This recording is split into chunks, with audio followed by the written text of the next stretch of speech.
পঞ্চম শ্রেণী হিন্দু ধর্ম শিক্ষা। তো আজকে আমরা সমাধান করব চতুর্থ অধ্যায়ের প্রথম পরিচ্ছেদ, পৃষ্ঠা নাম্বার 56। তো আজকে প্রথম পরিচ্ছেদ পুরোটা সমাধান করব, তারপরে সমাধান করব। দেখো কি দেখাই, তারপর দেখো 61 পৃষ্ঠার এই ছকটি পূরণ করব, তারপরে শূন্য স্থান, তারপর ডান বাম মিলকরণ, তারপর 62 পৃষ্ঠার টিক চিহ্ন প্রশ্ন।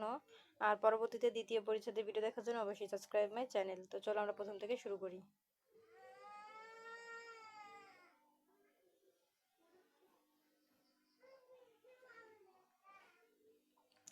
তো দেখো আমরা 56 পৃষ্ঠাতে চলে এসেছি। এখানে আমাদের কি করতে বলেছে দেখো, ছবিতে যে গ্রন্থগুলো দেখা যাচ্ছে তা কোন ধরনের গ্রন্থ, কেন এইসব গ্রন্থ আমরা পাঠ করব, দলগতভাবে আলোচনা করে নিচে লিখিত। এইসব আমাদের এর মধ্যে লিখতে হবে। কোন ছবিটি থেকে, এই যে এই ছবিগুলো আমাদের দেখে বলতে হবে যেগুলো কোন ধরনের গ্রন্থ, এইসব আমাদের কেন পাঠ করা উচিত, আমরা কেন পাঠ করব, সেগুলো আমরা নিচের ছকে লিখব।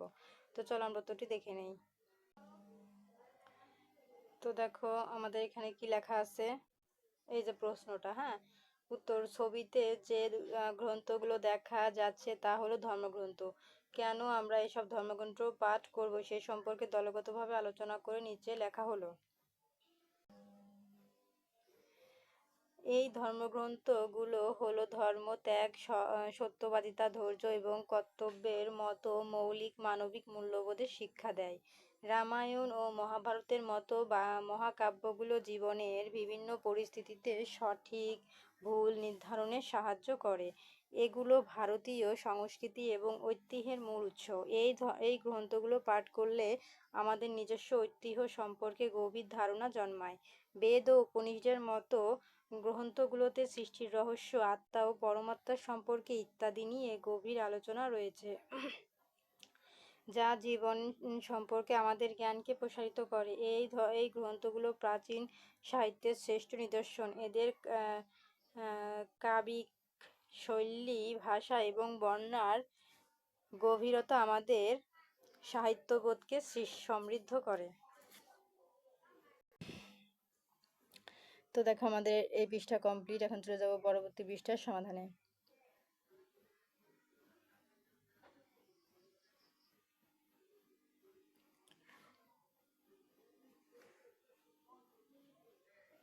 তো দেখো এখানে কি লিখেছে, 5টি করে বাক্য লেখো। এখানে পুরাণ সম্পর্কে 5টি বাক্য লিখবে এবং শ্রীমদ্ ভগবদ গীতা সম্পর্কে আমরা 5টি বাক্য লিখবো। চলো উত্তরটি দেখে নেই। এই যে দেখো আমাদের পুরাণ সম্পর্কে 5টি বাক্য কি হবে। একে হবে পুরাণ শব্দের সাধারণ অর্থ প্রাচীন। 2, যে ধর্মগ্রন্থে সৃষ্টি, প্রলয়, দেবতাদের আখ্যান, উপাখ্যান, ঋষি ও রাজাদের বৃত্তান্ত প্রভৃতি আলোচনা করা হয়েছে তাই পুরাণ। 3, পুরাণে রয়েছে ধর্মীয় ও সামাজিক বিধিবিধানের কথা। 4, পুরাণে ব্রহ্মা, বিষ্ণু, শিব, চণ্ডী, দুর্গা, গণেশ, সরস্বতী প্রমুখ দেব দেবীর বিবরণ রয়েছে। 5, পুরাণ থেকে ইতিহাসের কথাও জানা যায়। তারপরে এখন আমরা জানবো কি শ্রীমদ্ ভগবদ গীতা সম্পর্কে। 1, শ্রীমদ্ ভগবদ গীতা ভগবদ গীতা বা গীতা নামেও পরিচিতি। 2, এটি মহাভারতের ভীষ্ম পর্বের অংশ। 3, ভীষ্ম পর্বের 25 থেকে 42 পর্যন্ত মোট 18টি অধ্যায় নিয়ে গীতা। 4, শ্রীমদ্ ভগবদ গীতায় 18টি অধ্যায় ও 700 শ্লোক আছে। 5, ভগবান শ্রীকৃষ্ণ অর্জুনকে ন্যায় ধর্ম প্রতিষ্ঠার জন্য যুদ্ধ করতে বিভিন্ন উপদেশ দেন। সেই উপদেশই শ্রীমদ্ ভগবদ গীতা। তো দেখো আমাদের এটার উত্তরের পরে আমরা চলে যাব শূন্য স্থানে। হ্যাঁ, এখানে দেখো কি লেখা আছে যে সঠিক শব্দ দিয়ে শূন্য স্থান পূরণ করো, 1 থেকে 5টি। তো চলো আমরা এগুলোর উত্তর দেখে নেই।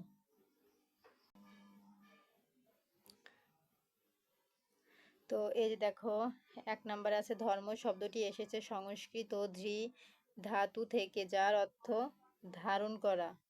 2 নম্বর, ধর্মের পথ অনুসরণ করলে ড্যাশ লাভ হয়, ঈশ্বর। 3, ভগবত কথা পাঠ করলে ও শুনলে ড্যাশ হয়, পুণ্য লাভ। 4, 700 শ্লোক আছে বলে গীতাকে ড্যাশ বলা হয়, সপ্তশতী। 5, শ্রদ্ধাবান ব্যক্তি ড্যাশ লাভে সমর্থন হন, উত্তর হবে জ্ঞান।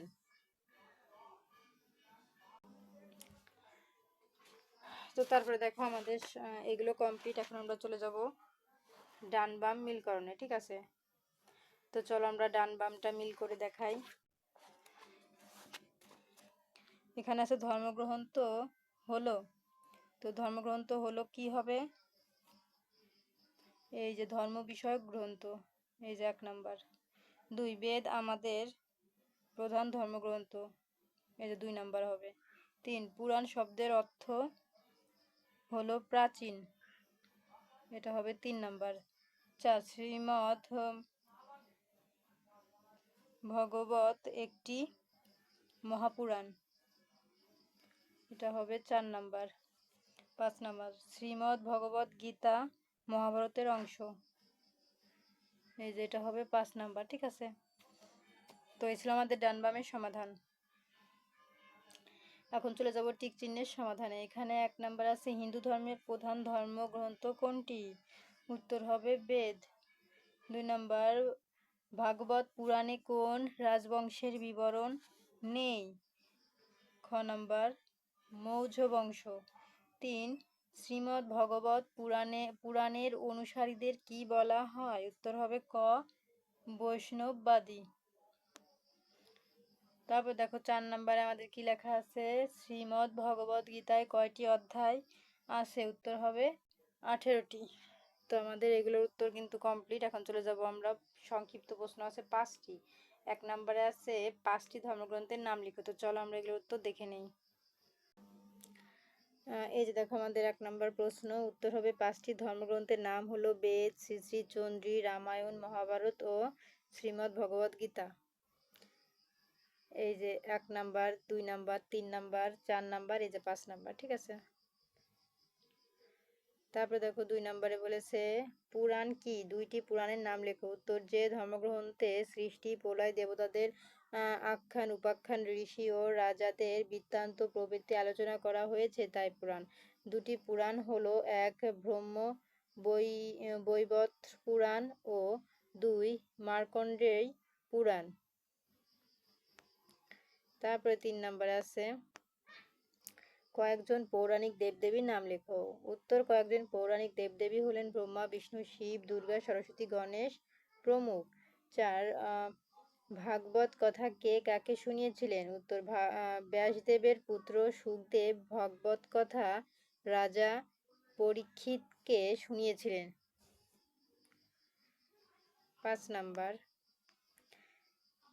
যুদ্ধক্ষেত্রে অর্জুন কেন মোহগ্রস্ত হয়ে পড়েছিলেন, উত্তর যুদ্ধের প্রাক্কালে তৃতীয় পাণ্ডব অর্জুন উভয় পক্ষের সেনাবাহিনীতে নিজের আত্মীয় স্বজন, গুরুজন ও প্রিয়জনদের দেখতে পান, তাদের নিধনের কথা ভেবে তিনি মোহগ্রস্ত হয়ে পড়েন এবং যুদ্ধ ধরতে অস্বীকার করেন। তো দেখো আমাদের সংক্ষিপ্ত প্রশ্ন কমপ্লিট। এখন আমরা সমাধান করব বর্ণনামূলক প্রশ্ন। এখানেও 1 থেকে 5টি আছে। 1 আছে ধর্ম আমাদের কি শিক্ষা দেয়, বুঝে লিখিত। চলো আমরা প্রতিটা প্রশ্নের উত্তর দেখে নিই। তো এই দেখো প্রিয় শিক্ষার্থী, আমাদের 1 নম্বরে প্রশ্ন এখান থেকে এই পর্যন্ত। ভিডিও এইটা অনেক বড় আছে, আমি ছোট করে দিচ্ছি, তোমরা ছোট করে লিখলে এই যে করে পর্যন্ত দিয়ে দিও। যদি এটা আরো ছোট মনে হয় তাহলে তোমরা এই হয়েছে পর্যন্ত দিয়ে দিবা, আর যার পুরোটা লিখতে মন চায় পুরোটা লিখে দিবা। তো আমি পড়লাম না, ভিডিওটি লং হয়ে যাবে। এখন আমি চলে দেখাবো 2 নাম্বার, তোমরা স্ক্রিনশট দিয়ে নাও। হ্যাঁ, এই দেখো 2 নাম্বার, এটাও একটু বড় আছে, আমি এটাও ছোট করে দিব।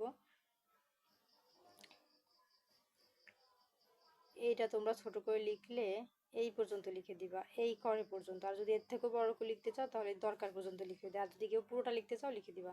তো এটারও স্ক্রিনশট দিয়ে নাও। এখন আমরা চলে যাব 3 নাম্বারে। তো দেখো 3 নাম্বারে বলেছে যে ভগবত পুরাণ সম্পর্কে 8টি বাক্য লিখো। তো এখানে 8টি বাক্য লিখতে বলছে, এখান থেকে আর কমানো যাবে না, 8টি ধরেই লিখতে হবে, ঠিক আছে। এই যে স্ক্রিনশট দিয়ে নাও। এখন চলে যাব 4 নাম্বারে। তো এখানে গীতার শিক্ষা কিভাবে তোমার জীবন চলার পথকে সুন্দর করে তা সংক্ষেপে লেখো। তো তোমরা যদি সংক্ষেপে লিখতে চাও এই তলে পর্যন্ত দিয়ে দিবা, যদি চাও পুরোটা দিয়ে দিবা, ঠিক আছে। তো যদি ছোট করতে চাও এই তলে পর্যন্ত দিয়ে দিবা। এখন দেখবো 5 নাম্বার।